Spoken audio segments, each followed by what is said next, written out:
Tu n'as jamais utilisé ton potentiel dans son intégralité, tu n'es même pas proche de ce dont tu es capable. Et au fond, tu le sais. Ce n'est pas de l'arrogance, c'est de la lucidité. C'est cette sensation constante que tu pourrais être à un autre niveau, prendre des décisions plus grandes, vivre avec plus d'intensité, construire quelque chose qui représenterait vraiment qui tu es. Mais quelque chose bloque. C'est comme s'il existait un frein invisible, qui retient la version la plus forte de toi.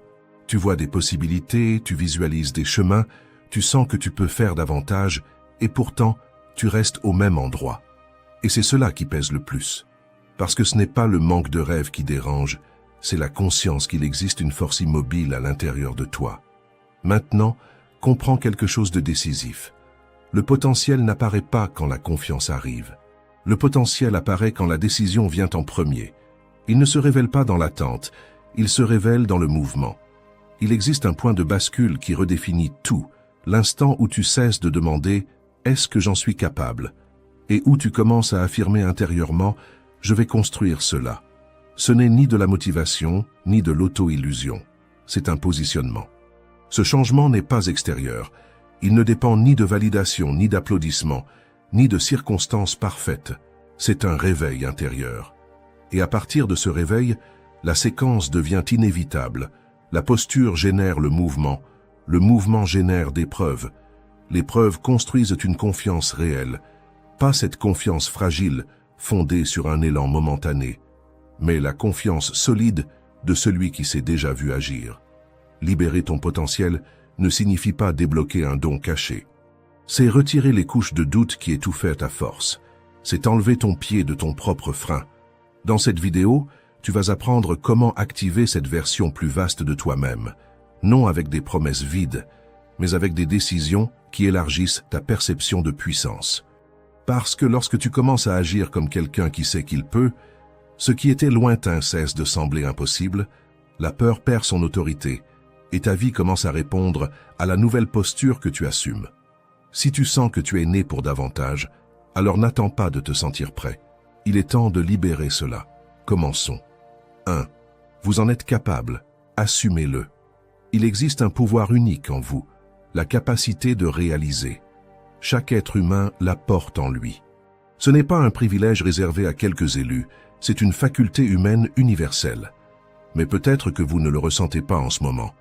Peut-être que vous regardez votre propre vie et que vous pensez que votre potentiel est plus petit qu'il ne devrait l'être. Marc Aurèle a écrit « Si une chose est possible et appropriée pour un autre, elle l'est aussi pour toi ». Cette phrase n'est pas une motivation creuse, c'est un appel à la responsabilité. Quand vous voyez quelqu'un atteindre la discipline, la stabilité financière, la maîtrise de soi, le respect, la clarté mentale, la première réaction est souvent de dire « lui, il est différent ». Et je comprends cette réaction. Elle vous protège du malaise immédiat, parce que s'il est différent, alors vous n'avez pas besoin d'agir, mais ce n'est qu'une manière élégante de protéger votre propre inertie. La vérité est plus inconfortable et plus libératrice. Si un autre être humain, avec ses peurs, ses limites et ses failles, a réussi à construire quelque chose, alors cette possibilité existe aussi pour vous. La différence se trouve rarement dans un talent extraordinaire, elle se trouve dans la répétition silencieuse des bases. Retenez bien cela, le potentiel humain s'élargit quand il est entraîné. Imaginez deux personnes qui plantent un arbre. L'une arrose tous les jours, même quand elle ne voit aucune croissance. L'autre arrose seulement quand elle se sent enthousiaste. Des mois plus tard, l'une récolte de l'ombre, l'autre récolte des regrets. C'est simple. Mais ce n'est pas facile. Beaucoup veulent des résultats grandioses sans accepter les processus répétitifs. Ils veulent la confiance sans affronter l'inconfort. Ils veulent le respect sans construire le caractère. Mais atteindre tout votre potentiel ne demande pas du génie.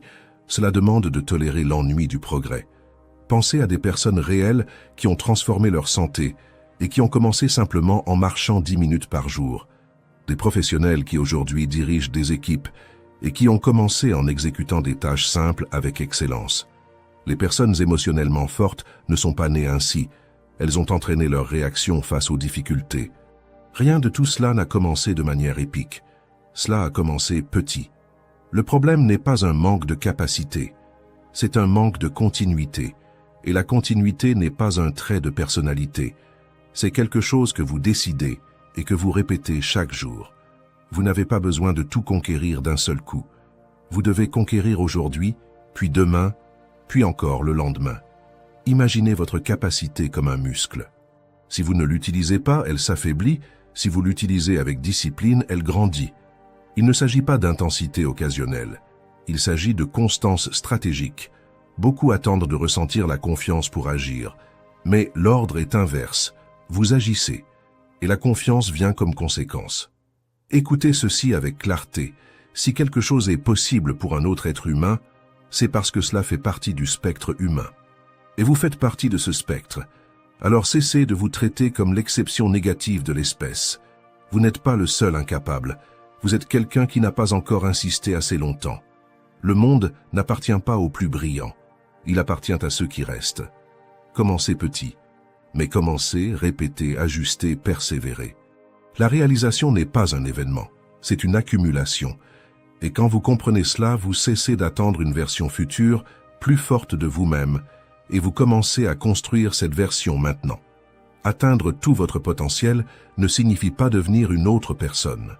Cela signifie entraîner la personne que vous êtes déjà, jusqu'à ce qu'elle fonctionne à son niveau maximal. Ce que vous pouvez accomplir n'est pas caché dans le destin. C'est caché dans la constance que vous décidez de pratiquer à partir d'aujourd'hui. 2. Vous n'avez pas besoin de vous comparer pour grandir. Ne vous perdez pas en comparant votre vie. Ne regardez pas l'herbe du voisin, l'Instagram d'un ami, le voyage d'un influenceur, et ne concluez pas que ce que vous avez n'est pas suffisant, n'est pas digne, n'est pas une raison de joie. Écoutez cela calmement. La comparaison constante n'est pas de l'ambition, c'est de l'auto-sabotage silencieux. Vous commencez la journée en paix, mais il suffit de quelques minutes à faire défiler l'écran pour sentir que vous êtes en retard, que vous devez quelque chose, que vous êtes en train de rester derrière. La comparaison transforme la gratitude en manque en quelques secondes. Et le plus dangereux, c'est que ce changement ne fait pas de bruit. Ce n'est pas un effondrement émotionnel immédiat. C'est une érosion lente de l'estime de soi. Vous ne décidez pas de vous sentir plus petit. Vous commencez simplement à vous mesurer avec une règle qui n'a jamais été faite pour votre réalité.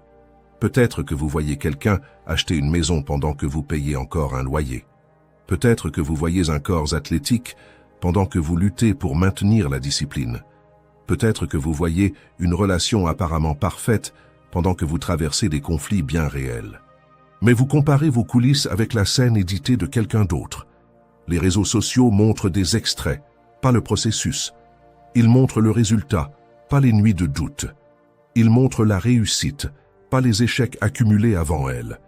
Et quand vous oubliez cela, vous commencez à traiter l'exception de l'autre comme si c'était la règle universelle.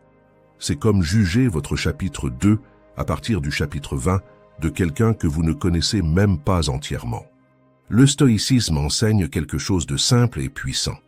Concentrez-vous sur ce qui dépend de vous, la vie de l'autre ne dépend pas, le parcours de l'autre ne dépend pas, le temps de l'autre ne dépend pas. Voici la vérité qui peut déranger. Chaque fois que vous vous comparez, vous quittez le territoire du contrôle et vous entrez dans le territoire de la distraction. Et la distraction prolongée ronge la concentration, ronge l'énergie, ronge l'estime de soi.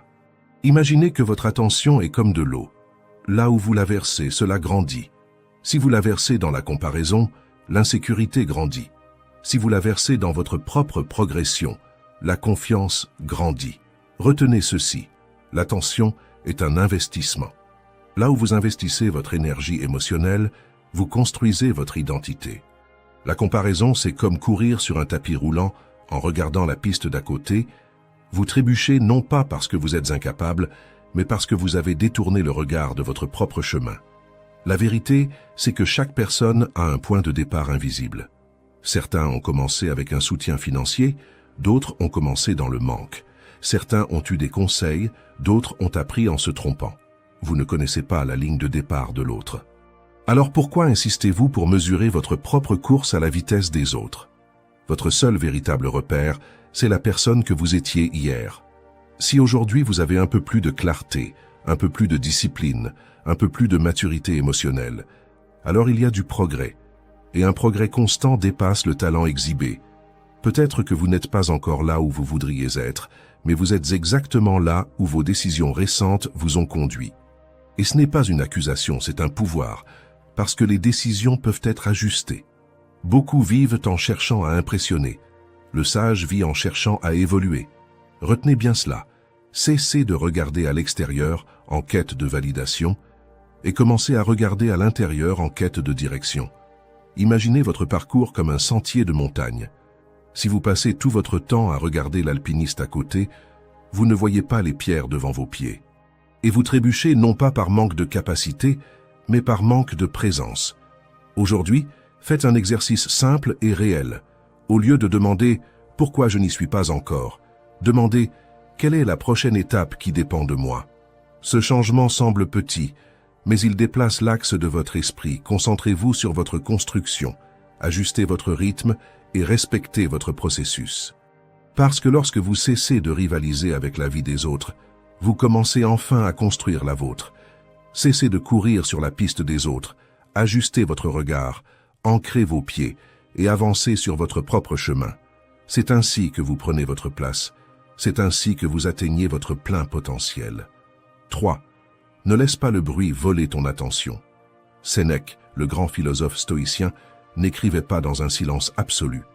Au contraire, il vivait à Rome, une ville bruyante et chaotique, où les rues étaient envahies par le son des vendeurs, des charrettes et des discussions enflammées.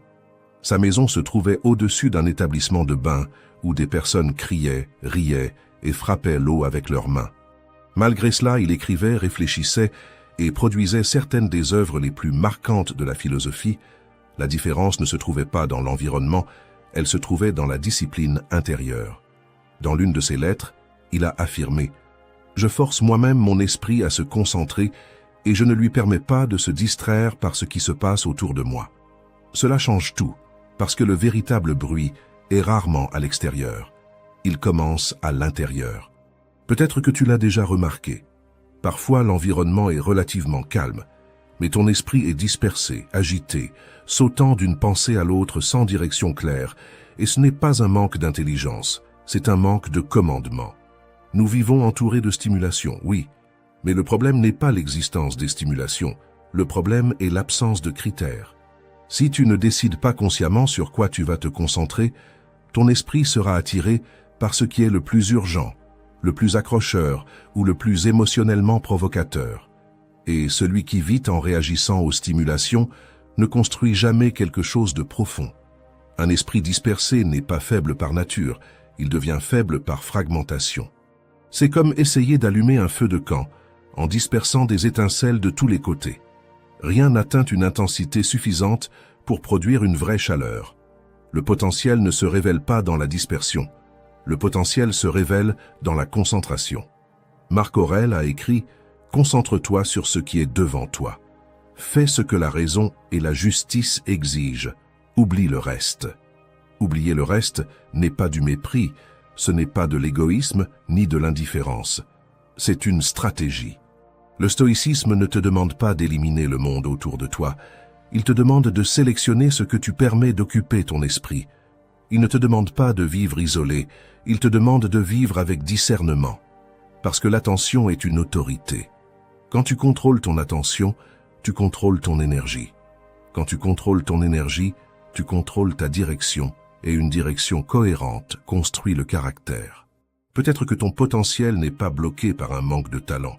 Peut-être qu'il est dilué par un excès de dispersion. Ton esprit est comme une loupe. Dispersé, il ne fait qu'éclairer, mais concentré, il transforme. Si tu veux atteindre tout ton potentiel, tu dois décider où ton attention va se poser. Il ne s'agit pas d'éviter des distractions superficielles, il s'agit d'entraîner ton esprit à rester là où la croissance se produit. Quand tu choisis de terminer ce que tu as commencé, quand tu choisis de tenir la parole que tu as donnée, quand tu choisis de rester dans une tâche, même après que l'enthousiasme initial a disparu, c'est là que le caractère se renforce. Sénèque n'a pas vaincu le bruit de Rome, il a vaincu sa propre tendance à se distraire.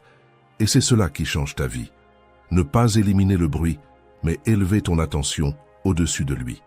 Parce qu'atteindre tout ton potentiel n'exige pas un silence parfait. Cela exige une discipline intérieure suffisante pour que, même au milieu du chaos, ton esprit continue à t'obéir. Quand l'attention devient plus forte que le bruit, quelque chose s'organise en toi. L'anxiété diminue, tu sens ton énergie s'aligner et surtout, la direction devient claire. Et un esprit qui obéit à son propre commandement est impossible à détourner par les circonstances. Entraîne ton attention comme un athlète entraîne son corps, non pas pour impressionner mais pour maîtriser. Parce qu'au final, ce n'est pas le monde qui décide jusqu'où tu peux grandir, c'est la qualité de ton attention. 4.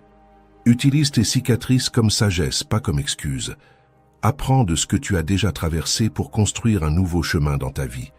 Écoute ceci avec honnêteté. Le passé ne disparaît pas, mais il n'a pas besoin de continuer à te gouverner. Beaucoup de personnes regardent le passé non pas comme un professeur, mais comme une source inépuisable de lamentation. Elles revivent des erreurs, répètent des scènes dans leur esprit, imaginent de meilleures réponses, des décisions plus intelligentes, des attitudes plus fermes. Peut-être que tu l'as déjà fait, peut-être que tu le fais encore.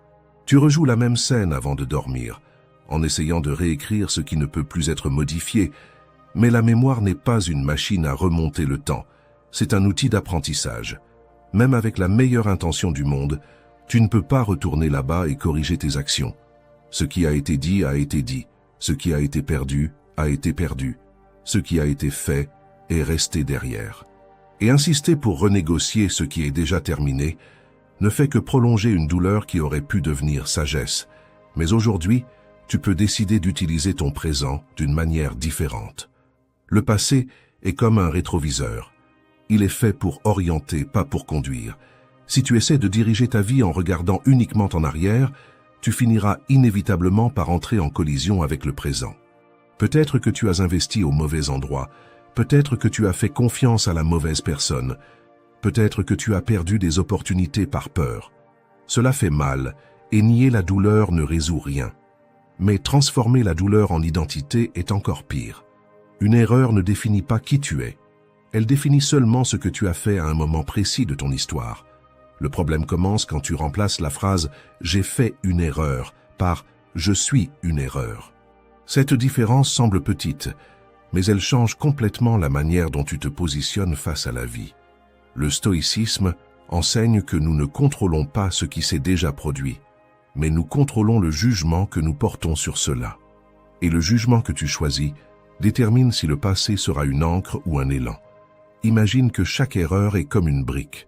Tu peux l'utiliser pour ériger un mur et t'isoler, ou tu peux l'utiliser pour construire un escalier et monter d'un niveau.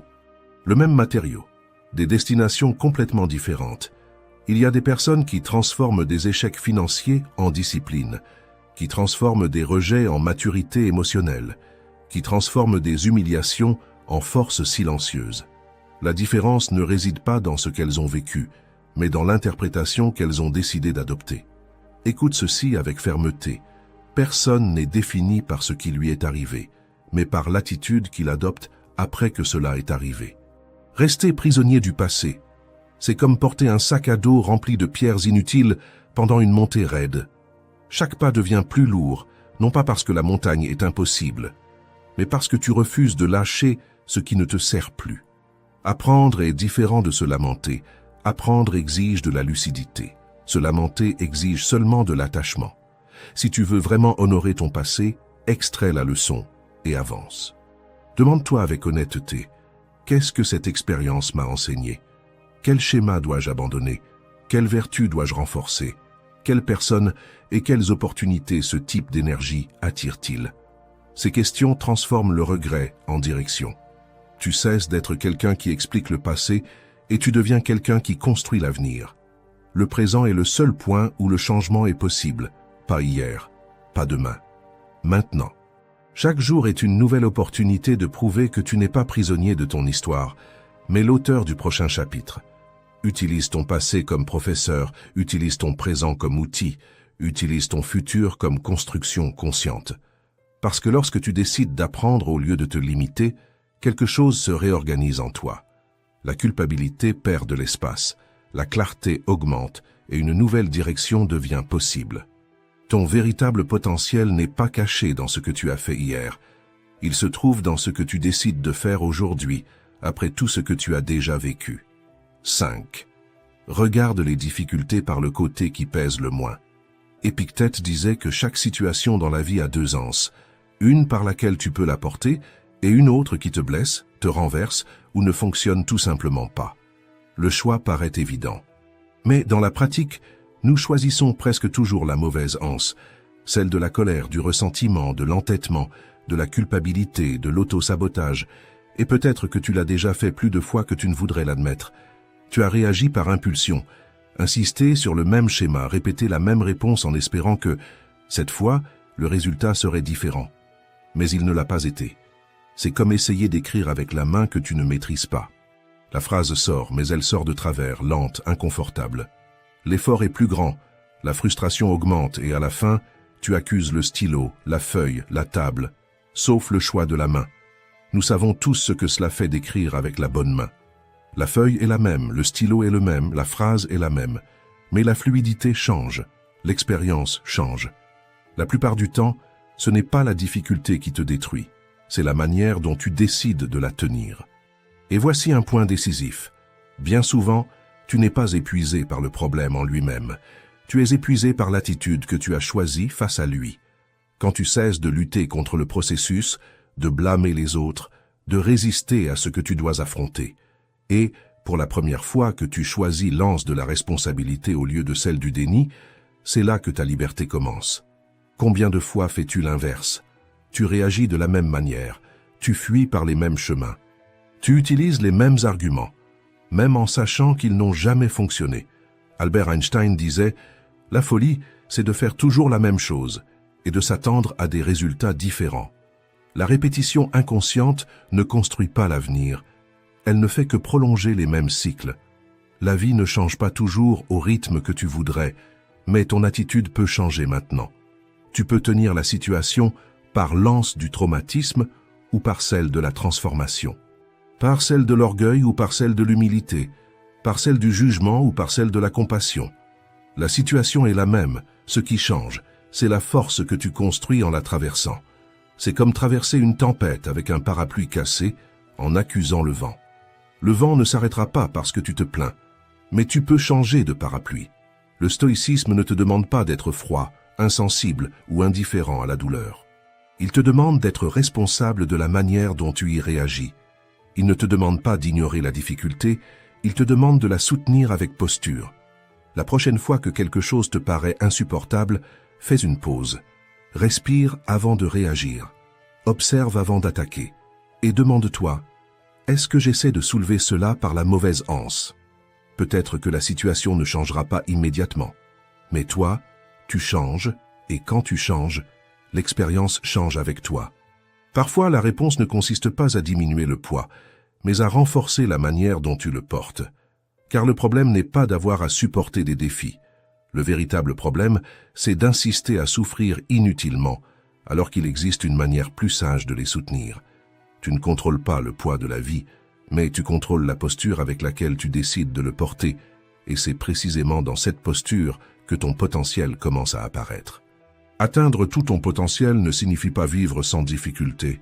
Cela signifie les traverser en tenant l'anse qui construit le caractère, pas celle qui détruit l'énergie. Choisis l'anse qui renforce et la même charge qui te pliait autrefois commencera à t'entraîner. 6. Ne négocie pas ton potentiel. Il existe quelque chose de silencieux qui empêche beaucoup de personnes de vivre réellement leur propre vie, c'est l'habitude de négocier avec leur propre grandeur. Tu sais de quoi tu es capable, mais tu acceptes moins. Tu acceptes le minimum, tu acceptes le confortable, tu acceptes le « je verrai plus tard », tu acceptes le « ce n'est pas si important ». Et chaque petite concession semble inoffensive, mais additionnée, elles construisent une version plus petite de toi. Imagine quelqu'un qui sait qu'il peut courir 10 km, mais qui décide de s'arrêter au 3e parce que c'est déjà suffisant. Ce n'est pas le corps qui le demande, c'est l'esprit qui te convainc de ce confort négocié. La limite n'était pas physique, elle était psychologique. Écoute cela avec fermeté. Le potentiel ne disparaît pas d'un coup, il s'affaiblit chaque fois que tu acceptes moins que ce que tu sais pouvoir offrir. Le stoïcisme ne te demande pas d'être extraordinaire pour impressionner les autres. Il te demande d'honorer la capacité que tu as déjà reçue, d'être digne de ce que tu as déjà perçu en toi-même. Marc Aurèle écrivait pour lui-même « N'agis pas comme si tu allais vivre 10 000 ans. Tant que tu vis, tant que c'est possible, deviens bon. » Il ne s'agit pas de grandeur extérieure, il s'agit de cohérence intérieure. Quand tu te promets de t'entraîner et que tu ne le fais pas, tu négocies. Quand tu sais que tu dois avoir une conversation difficile et que tu la repousses, tu négocies. Quand tu acceptes de rester là où tu sais que tu aurais déjà dû grandir, tu négocies. Et le prix de cette négociation n'est pas un échec immédiat, c'est une médiocrité silencieuse. C'est se réveiller dans quelques années avec la sensation que tu aurais pu aller plus loin. La grandeur ne consiste pas à être supérieur aux autres. Elle consiste à être fidèle à ce que tu sais pouvoir devenir. Peut-être que tu t'es habitué à diminuer ton ambition pour éviter la frustration. Peut-être as-tu appris à ne pas trop attendre de toi-même pour ne pas être déçu. Mais écoute ceci. Réduire ton exigence ne réduit pas ta responsabilité. Tu peux baisser l'objectif, mais tu ne peux pas faire taire la conscience qui sait que tu donnes moins. Tu n'as rien à prouver au monde, mais tu dois répondre à toi-même. Débloquer ton potentiel ne commence pas par une motivation intense. Cela commence par une décision simple. Arrêter d'accepter des versions plus petites de toi-même. Engage-toi envers une version plus intègre de toi. Engage-toi à être quelqu'un qui construit, qui soutient des principes, qui agit avec tempérance et parle avec clarté, qui assume ses erreurs sans transférer la faute, qui garde le silence quand il n'y a rien d'utile à dire, qui supporte l'inconfort sans dramatiser, qui termine ce qu'il commence au lieu d'abandonner en chemin. Voilà la grandeur pratique. C'est ainsi que ton caractère se consolide, que ta présence gagne du poids et que tes décisions cessent d'être impulsives pour devenir conscientes. La grandeur n'est pas une intensité émotionnelle, c'est une constance morale. Vivre réellement ta vie exige le courage d'arrêter de te saboter de manière élégante, car l'autosabotage le plus dangereux n'est pas celui qui détruit, c'est celui qui est confortable. C'est celui que tu justifies avec des arguments sophistiqués, celui qui paraît raisonnable, celui que personne ne remarque, mais tu sais que tu vis en dessous de ce que tu pourrais être. Ce que je vais dire maintenant fait mal, mais libère. Ce n'est pas le monde qui te limite, c'est ce que tu tolères de toi-même. Le standard que tu acceptes devient le plafond de ta vie. Alors, cesse de négocier avec ta propre grandeur. Ce que tu acceptes, tu le renforces. Ce que tu soutiens, tu le deviens. Et quand tu décides de soutenir un standard plus élevé, quelque chose change profondément. Tu cesses de survivre et tu commences, enfin, à vivre avec puissance. Et vivre avec puissance, c'est agir avec intégrité, décider avec clarté et avancer avec courage, même quand personne n'applaudit. C'est ainsi que le potentiel cesse d'être une promesse et devient une présence. 7. Aujourd'hui, tu dois être plus grand qu'hier. Imagine que tu te tiennes devant un pont. D'un côté, la personne que tu es aujourd'hui, de l'autre, la version que tu sais pouvoir devenir. Peut-être que cette version n'est pas parfaite, peut-être qu'elle est simplement plus solide, plus disciplinée, plus centrée, mais tu sais qu'elle existe. Entre ces deux points, il n'y a pas de magie, il y a une traversée. Il n'y a pas de raccourci caché, il n'y a pas d'ascenseur invisible. Il y a seulement le pas que tu décides de faire aujourd'hui.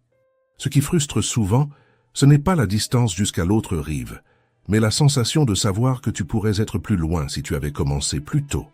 Mais écoute bien ceci, calmement. La discipline ne parle pas de culpabilité, elle parle de direction. La motivation est une étincelle. La discipline est ce qui maintient la flamme allumée quand l'enthousiasme disparaît. Épictète affirmait qu'aucun homme n'est libre s'il n'est pas maître de lui-même. Il ne parlait pas de politique, il parlait de cette liberté intérieure, celle de ne pas être gouverné par ses propres impulsions. Le stoïcisme ne te demande pas d'être dur avec toi-même, il te demande d'être fiable pour toi-même. Il ne te demande pas de vivre sous pression constante, il te demande de vivre selon un standard que tu as choisi consciemment. Peut-être que tu l'as déjà remarqué. Il y a des jours où tu promets de changer, tu te réveilles décidé, mais quand l'inconfort apparaît, tu recules. Non pas par faiblesse morale, mais parce que ton cerveau préférera toujours le chemin qui économise de l'énergie. La discipline ne consiste pas à lutter contre cela avec violence.